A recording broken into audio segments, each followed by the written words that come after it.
is too high. Got it? You like it? No. Do we have the original chair? Where's the original chair? This is it? Yeah. How'd I end up with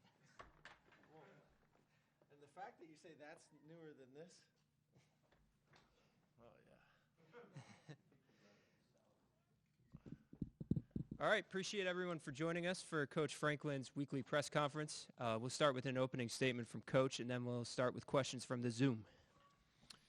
Well, always I want to thank you guys for coming out and covering Penn State football. We appreciate you guys being here. Feel like you blink and we're back. It's gone quickly. I think, when you talk about winter workouts, spring ball, summer training, training camp, I think we have maximized it as much as we possibly can. The new rule changes, I think we've done a really good job preparing for some of the technology changes as well as some of the rule changes that have allowed us to make adjustments and make adjustments quickly. I think the new rule changes in terms of what you're able to do with the players and what you're able to do with the staff over the last couple of years, I think has really helped.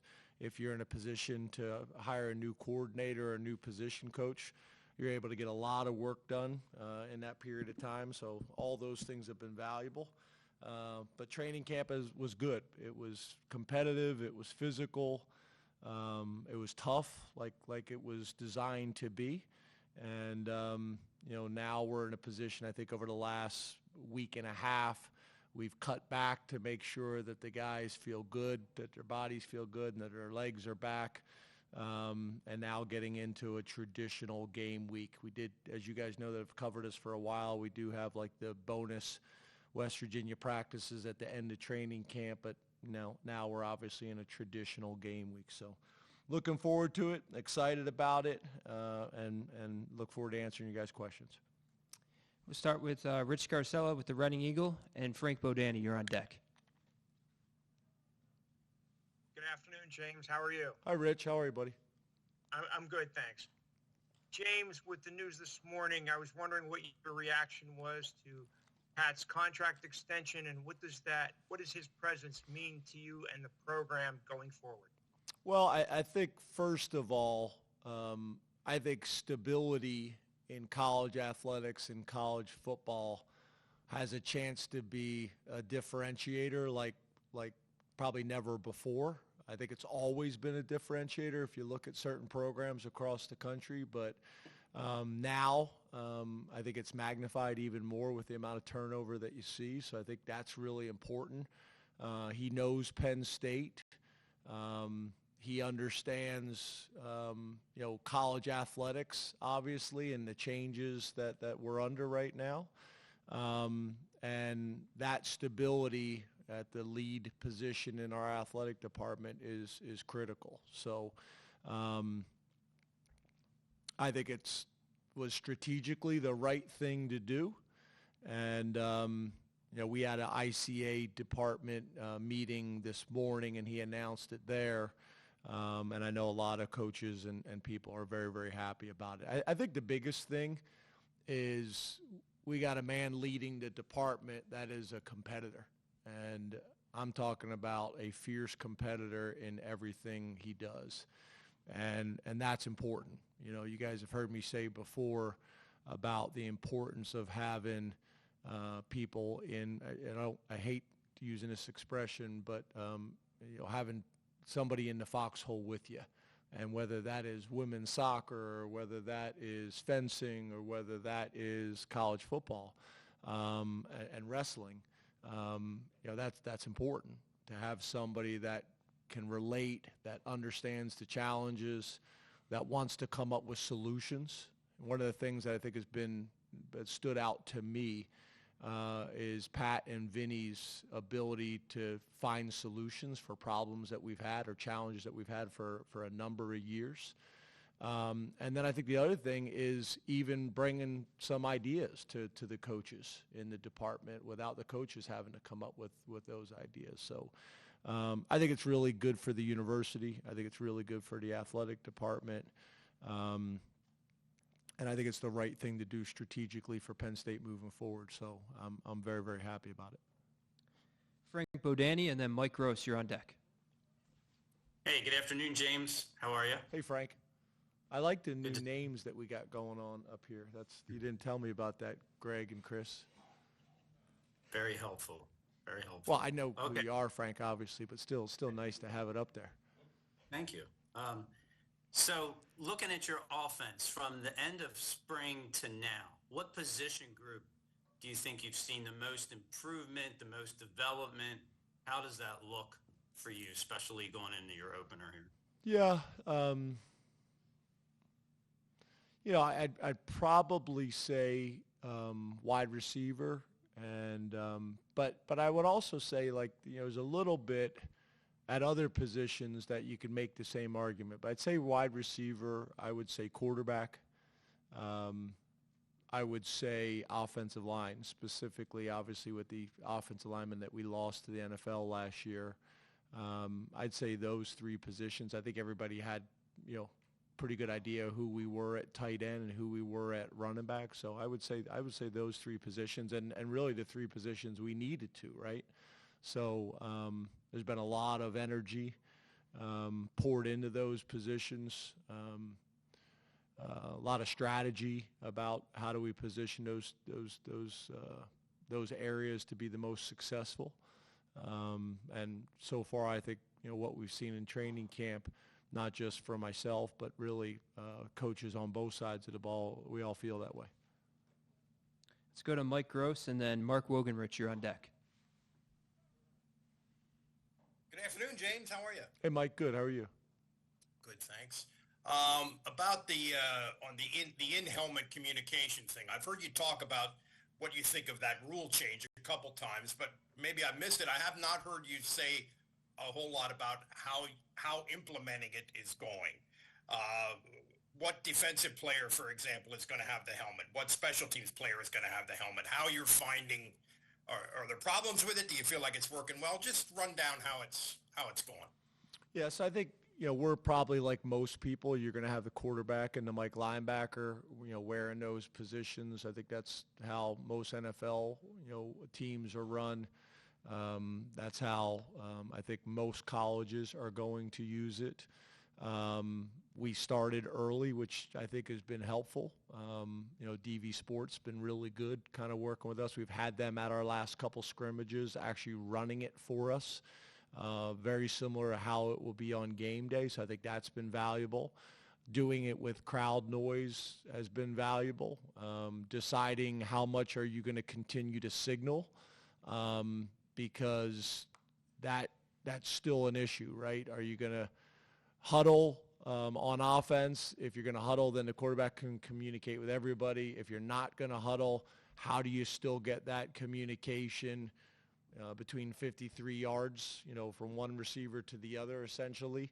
And the same thing with the corner. So having a lot of conversations with NFL teams, some trial and error ourselves, incorporating noise, for our offense when we're on the road, and then our defense for when we're at home, all those things. But I think it's been good. I think it's one of these things, the more times we do it, the better we're at it. We've been doing it at practice, even without the DV Sport people here, and that's been good. It's not the same as, obviously, when DV Sport's here and they're cutting the mics off after, 15 seconds left on the clock, those types of things. So there's things that you got to get worked through. It's one-way communication, as you guys know. So sometimes you've made the call, and how does the Mike linebacker let the coach know that he's gotten the call? You think he's gotten the call, and he hasn't gotten the call, those things. Because as we all know, these things aren't going to go perfect. So then also, do you have backup plans in terms of signaling or in terms of wristband? All those types of things. Are you okay? Okay, yes. Since COVID, it kind of makes everybody uneasy. Yeah. So, Mike, does that answer your question? Awesome. Thank you. Let's go to Mark Wogenrich, and then Johnny McGonigal. You're on deck. At least it makes Hi, me James. uneasy. How you doing? Makes me uneasy. Does it make you guys uneasy? Yeah. Mark. How are you? Good, buddy. How are you? besides uneasy. Good. Yeah, Thanks. we got somebody like coughing over and over and over in here. That brings up a funny story, Mark. I got a second. So me and Manny and Frank Leonard, I think you guys know, we went and visited the Patriots. And we were there for 2 days, and we're in meetings with their coaches watching film. And Frank Leonard got sick, and he is coughing and coughing and coughing and coughing. And their coaches are looking at him like, hey, buddy, you want to get out of here? And then I'm uncomfortable, and I'm trying to kind of make eye contact with Frank, like, get out of here. Like, I mean, this is Bill Belichick. I mean, the whole staff, right? And finally Frank's like, hey, if you guys don't mind, I'm gonna go back to the hotel. And everybody's like, do we mind? We want you to go back to the hotel. So you just reminded me of Frank Leonard and the Patriots story. Sorry, Mark, go ahead. Well, I hope they invite you back after that. Yeah, we've never gotten an invitation since. You mentioned a couple times, including today, how tough camp was. How did the team emerge physically from training camp, and then where do you stand in terms of injuries that you would classify as season ending? Yeah, we got some bumps and bruises, like you always do. I would say, really kind of no different. It's funny, you have the meeting every year with the leadership council, and they get to a point where they've had enough, and I think they forget we've had this meeting every year. They're like, Coach, I think we're at a point, and I'm like, yeah, we hear this every year. So it's good feedback to hear for myself and Chuck Losey and for Andrew Nelson, as well as running our sports science department. That feedback's really important for me to hear from the players. But we're back in a good place like we have been. You're always going to have a few things that are lingering that we're still waiting to determine. But overall good. And then, when it comes to injuries, the guys that you guys have asked me specifically about that you haven't seen at practice, I'll answer those questions. But in terms of, big picture, I've told players and their parents, like always, I don't make announcements unless I'm asked a specific question. And then I talk to them and their families first to make sure that they're comfortable with it. But I don't think in 11 years I've just come out and made a blanket statement on who's out. And the other thing is, it's hard to say anybody has a season-ending injury. I usually term them as long-term, because even the guys that do have injuries that's going to keep them out for a while, we think a lot of those guys we should have back, for the playoffs or late in the season too. Last question from Zoom is Johnny McGonigal, and then we'll go to Mark Brennan. James, how are you? Good, Johnny. How are you? Good. You mentioned the offensive line earlier in terms of, groups that improved, and specifically to right tackle. How would you describe how the competition during camp went there? And you come out of camp going into week one with a guy who you feel comfortable starting or naming a starter? Yeah. We feel like, the right tackle battle has been healthy and positive in terms of the amount of work that those two have gotten in. And as you know, that's Donka and that is Rucci. We feel like both of those guys that we can play with and win with, and think both of those guys will play. I know a lot of times you guys are asking for specific answers at this point, but we haven't even told the players at this point, what the rotation is going to be like. That's usually a conversation for Johnny like yourself and a lot of the people that have covered us for a while. We usually have that conversation as a staff on Thursday and then have another conversation at the hotel. And obviously the players at that point would be aware of it as well. But at this point, we're still, practicing and making evaluations to determine rotation. Typically starters, we're in a pretty good place where we're at. But in terms of the rotation of how much guys are going to play, that's really to be determined based on how they practice this week. But I would expect to see a lot of both Anthony and Rucci. Over on the right, Mark. How's it going, James? Good, Mark. How are you? I'm doing great. You talked about the importance of stability when discussing Pat. This is your 11th year. It's kind of the exception anymore for head coaches. Where do you think the program has made the most progress during your tenure? Yeah, I'm proud of, really a ton of areas. In terms of our staff, our coaching staff. We're able to hire and retain our staff like we weren't able to before. You don't really see us losing guys for lateral moves anymore. And that used to happen in the past. That's problematic, for the type of program that we want to have. As you guys know, this was stated early on, facility-wise. I didn't think, we were in a great place. There was some resistance to that early on, but we've been able to get all that done. And thank God, because if you didn't get it done before now, you're not going to do it moving forward. The other thing I would say that's kind of more recent is our training table that we have this year, our football-specific training table that we have. I think we're probably the only top 10 program maybe in the country that did not have a football training table. This is our first year for having it, one that's in the facility and part of the football building. I think that's been a huge win for us. So, there's a ton of areas, academically, athletically. I could go on and on. The list I think is significant. But as everybody knows, all that matters now at this point of the season and of the year is how we play. So our focus now is directly on West Virginia and making sure that we're in the best position to go win at a place that I got a ton of respect for. I think Neil Brown's done a great job. I think it's a very, very challenging place to play. I think, for opener, that's going to create some challenges and issues for us. And a team that I think is feeling really, really good about themselves and has a ton of confidence. They won 9 games. They really should have won 10 games. That Houston game was a very, very tough loss. In my mind, they played well enough to win 10 games. They end the season, I think, winning 5 out of their last 6 games, including the bowl game. So they got a lot of positive momentum. The quarterback played really well. So our focus is totally on that right now. But,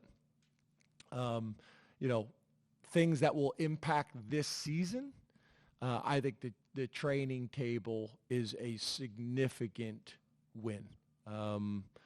Keeping our guys big and strong throughout a challenging season, through a long season and a longer season, and more competitive season with our schedule than maybe Penn State's ever had.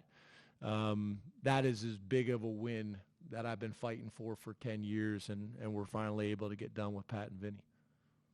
Audrey? Hi, James. Hey, Audrey.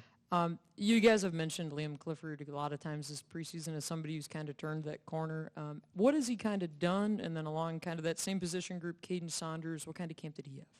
Yeah, so Liam, and I know you guys hate when I answer things this way, but it's really not one specific area. It's just kind of overall. I think he's more confident.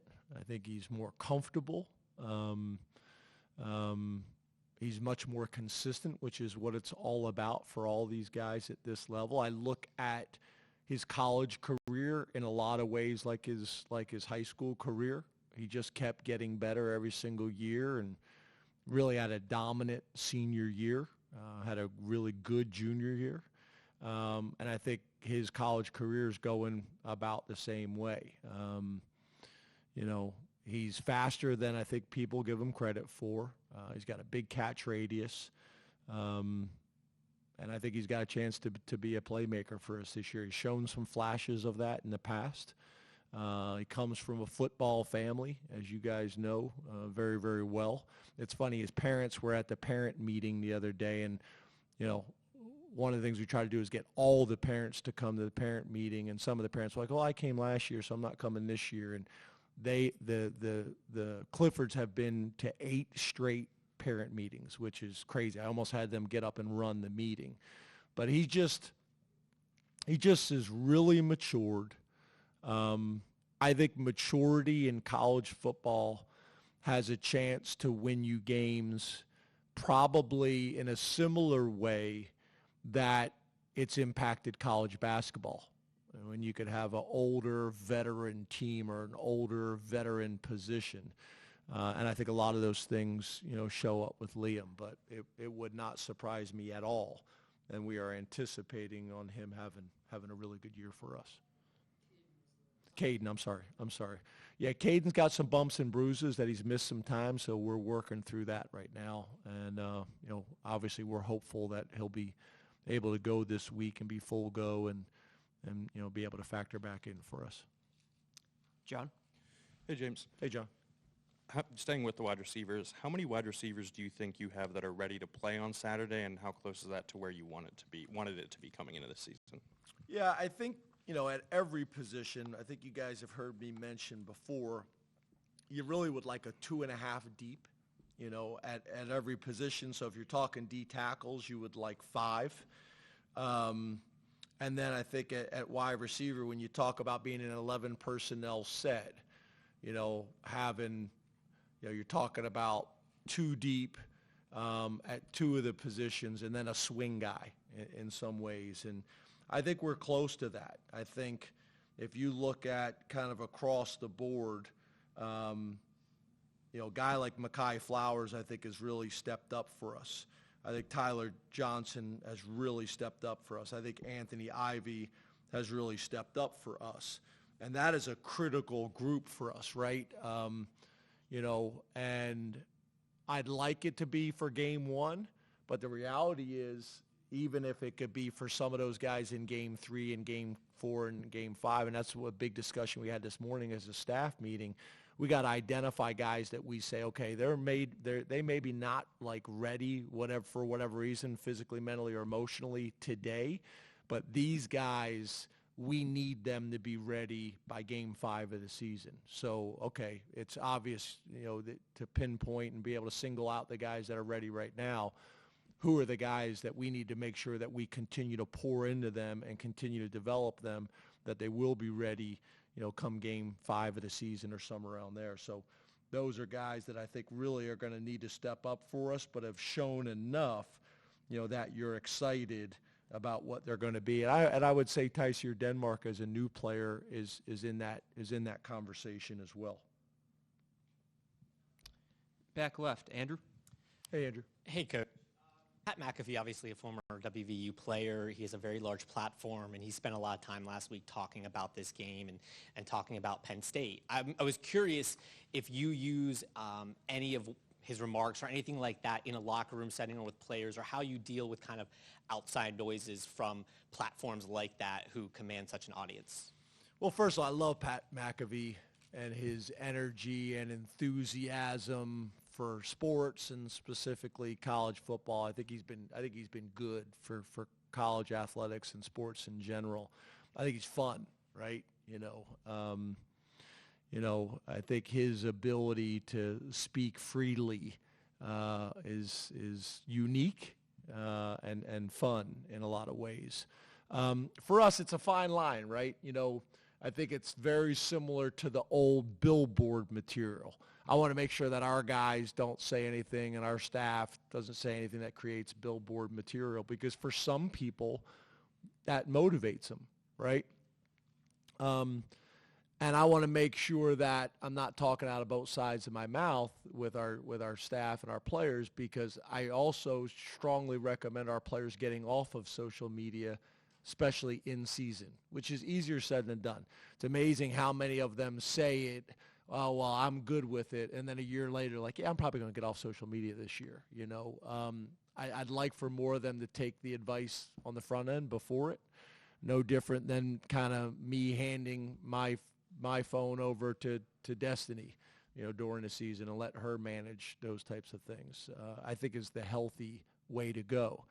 But it's funny, KJ Winston came up to me yesterday at practice and said, Coach, you got a couple things up on the monitors. You're telling us to get off social media, but you got a couple things up on the monitors for us to see. And I said, but here's the difference. When you guys are on social media, you're reading whatever comes in. There's no filter. And what we can do is I can have Destiny or Greg Kincaid or Chris Peterson pull things out to show to me. and strategically say we want to use these things. So there's a filter there. And when I said that to KJ, he goes, that makes sense. That makes sense. So we do a little bit of it, but not a lot of it. For those very reasons. I want to make sure that what we're saying is consistent, but I kind of look at it like old bulletin board material. Now we're a true bulletin board material team in terms of we like just cut out what's in the newspaper, where there's some staffs and coaches like get on their computer and create stories that never existed to try to motivate their team. We're not going to do that. There's enough out there that you can find it on your own. Neil. Thanks for the newspaper plug. That's cool. Yeah. Yes, sir. Just curious on when Julian committed, that created a stir, how he's done, what you expect, and have you picked a place kicker? Yeah, he's done from one extreme to the other, huh? He's done really well. And I think as much as anything, back to that veteran presence that I've talked about, he has brought that to our team. He's another veteran guy that knows college football, that knows our conference, and as you guys know, knows Penn State very well, and we know him very well. So I think that's been a real positive. I was telling him yesterday, I was walking across campus, and some woman came running up to me. She was checking her son into the dorm as a freshman, and she's best friends with Julian Fleming's mom, and came up. We had a nice conversation and took pictures. So it's really cool for him to be back home and playing for Penn State. I think that's a real positive for a lot of reasons. But I think you see the same thing in his play. He understands football. He's got a tremendous football IQ. He's a big, strong, physical, tough guy who we think is going to make the tough catches for us. Has been throughout his career a very physical blocker, also a very good special teams player. And I just think he's one of these guys, again, as a veteran, older player, he's very intentional about what he has to do to be successful and how he practices and how he approached his offseason on the jugs machine and all those things. So I think he's been really good for our receiver room. I think he's been really good for our team, and we're happy he's here. At place kicker, again, kind of very similar to my response about other positions. We got a pretty good idea. We think we got 3 guys that we can win with. But we have not made any announcements, and this week we'll factor into that. I don't want to say something to you guys that we haven't announced to the team or told the kickers yet. I will say this: all 3 of them come within 2 percentage points on kicks. I'm talking it's like 85, 84, and 83% in practice in kicks. So it's not like it's a slam dunk. Even my answer to you right now. So, we'll still evaluate that this week and then, make some decisions. Tyler. James. Hey, Tyler. You mentioned after practice last Tuesday. And I think we gave you guys a depth chart too, right? No. Oh. Check that one. So there's one coming. I know that you guys thought that was Really? funny. That was an honest response. I didn't know if we gave you something. Is there really one coming from you guys? Well, there'll be one coming on game day, right? Is that when we whenever we normally Right. do it? When you guys make yours on game day, yeah. Yeah, whenever we normally do it. Okay. So I just was wondering, last Tuesday, I think you said it was a little early to talk about it with us. You had to have conversations. Sorry, I didn't mean to throw you guys that curveball. that's I cool. honestly wasn't messing with you. But about green lights, now that you've maybe had those conversations, we're going to get a look at who's on the scout team tomorrow. Are you able to share some of those details with us? Yeah. So there's some. I guess what I would say is that's kind of like a moving target. So I'm going to give you the green lights that we have for today, but there's going to be guys after game 1 that become green lights based on how they play or based on some bumps and bruises or whatever it may be. We're going to try to manage it and be as strategic as long as we can so that we still have the flexibility as long as we can. But this will change throughout the year. Does that make sense? So the 2 that are just decided right now is one on offense is Cooper Cousins will get green lighted, and on defense, DeJuan Lane will get green lighted. And some of that, the same thing I would tell the players, some of that is based on how they have conducted themselves, that we feel like they're ready. And some of that also is the position. Like, there's other guys that I think if we needed to, we could green light and go, but maybe there's more depth at their position. Or is another guy that, is in the position because there's less depth at their position. Proven depth is, I guess, what I'm saying. But right now, it's those two guys, and it could be more. Could be more. Yes, sir. Let's go to Shane in the back. Hey, Coach. Hey, Shane. We've talked about your players. We've talked about your coaching staff. Going into your 11th year at Penn State, how have you yourself prepared for this season, and what are some things that you do to get ready for season? Yeah, so for me, I'm a very curious person, just by nature. I think that's an important quality for a leader, because I think curiosity leads to being a lifelong learner and realizing you don't have all the answers, and you're constantly trying to grow and get better, whether that is reading leadership books, whether that is going to leadership. Me and Pat, typically, there's been some other people that have gone with us every year. We go to a leadership summit that we go to every single year with. I've been going, I think, for 9 years. Pat's gone now, I think, for 2 or 3 years. I think I've talked to you guys about it before with the special forces, leadership from all over the world, really. That's been, I think, profound for us. I would say, going and visiting different coaching staffs, like the conversation about going and visiting the New England Patriots, that's valuable. Having conversations with people from a competitive standpoint that you can talk to. Jared Parker is someone, that, I know very well, coached, for us here at Penn State, and now is the head coach at Troy. We visited this summer and visited this past week. Having Ricky Ronnie, someone that you can talk to. It used to be Brent Pry. There's less of that right now because he's at Virginia Tech, and, in some ways we're competing against each other. Manny Diaz, having someone like that to talk to. But obviously, again, we're competing with one another, so there's a little bit less of that. And then there's coaches that we've had on the staff that have left that I still talk to. Ken Wisenhunt, people that have been around us. I always try to take this time of year, and I think gratitude is a really important quality. So I try to reach out, whether it's Debbie Yao, or whether it is,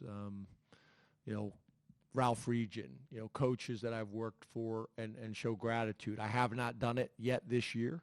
I do it every year. But I think that's important as well, is to show gratitude. And then we've brought some phenomenal speakers into the building to present to our team. The athletic department just had a phenomenal speaker this morning.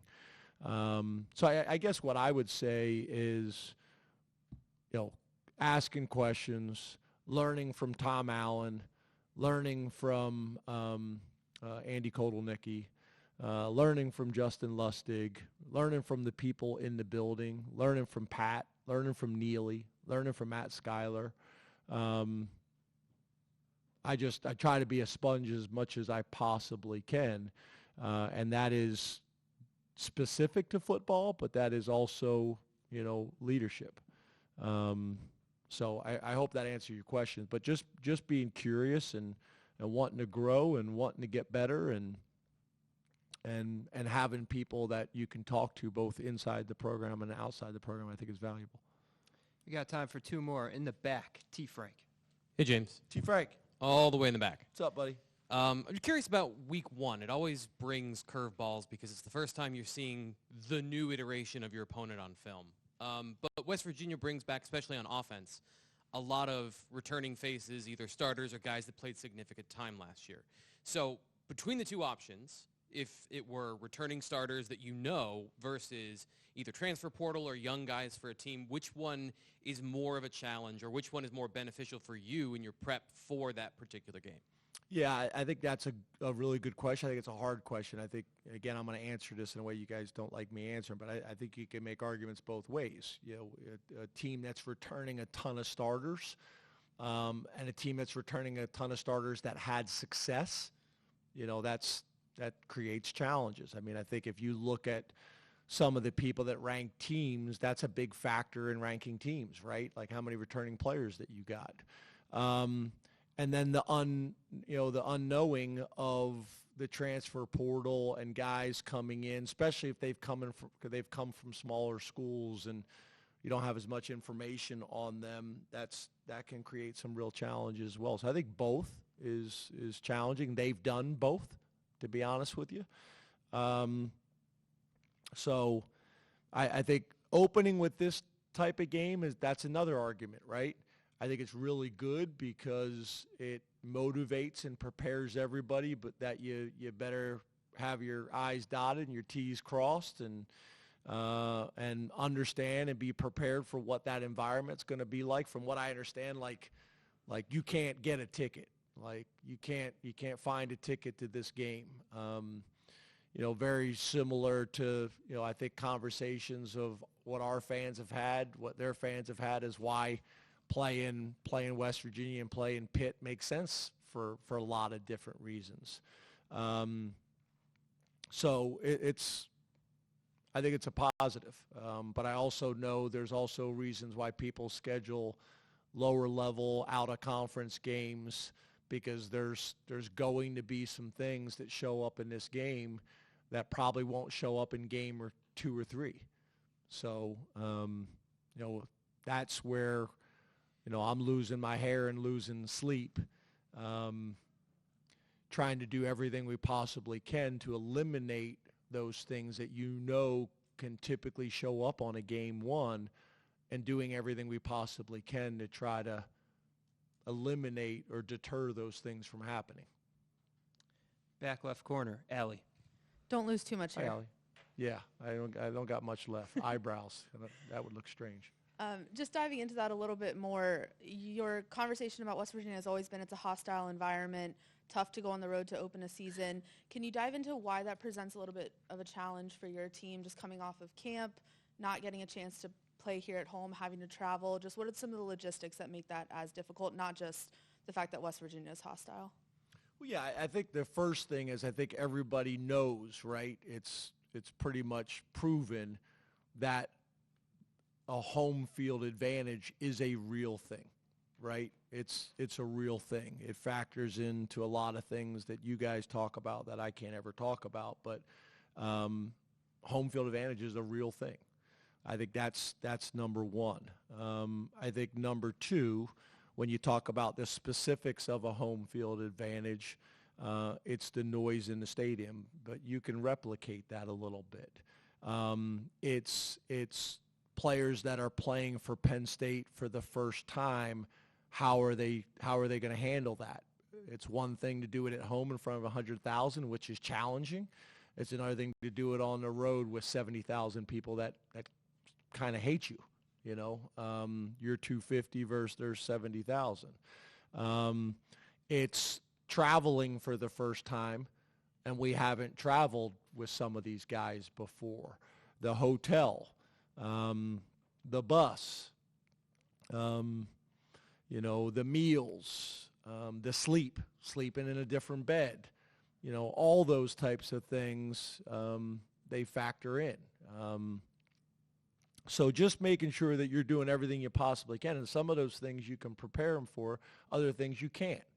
It's making sure the freshman doesn't leave one of our test or tip sheets on the floor in the meeting room, because everybody that works in that hotel is probably connected or related to somebody at West Virginia football. Like I know that stuff sounds funny and silly. That happens. So, you know, making sure that we're doing everything we possibly can to prepare our players. And I think it's magnified in a place that does not have an NFL team. Like everything in that state revolves around West Virginia and Mountaineer football. I think their 7th winningest program. I think I may have read in their media guide, the 7th winningest program in college football, depending on what metric, how you look at that, whether it's total wins or percentage or whatever it may be. They're a prideful place. I was looking kind of through their staff. Like I think, grow all the way back to Don Nealon, right, and what he was able to do that. And then I noticed there's like 6 relatives of Don Nealon working on their staff somewhere, in the building. So there's a ton of cool things about West Virginia football, this game, and the historical aspects of this game. And then you also look at when was last time West Virginia beat Penn State? When was last time Penn State beat West Virginia? And we got somebody on our staff that was there in their stadium last time West Virginia won, at their place. So there's value in that, and we got to tap into that and what that meant and what that experience was like and how it happened and so on and so forth. So I hope that answers your question, but there's some moving parts that you can replicate. There's other moving parts that you can't. Thank you very much, Coach. Thanks, guys.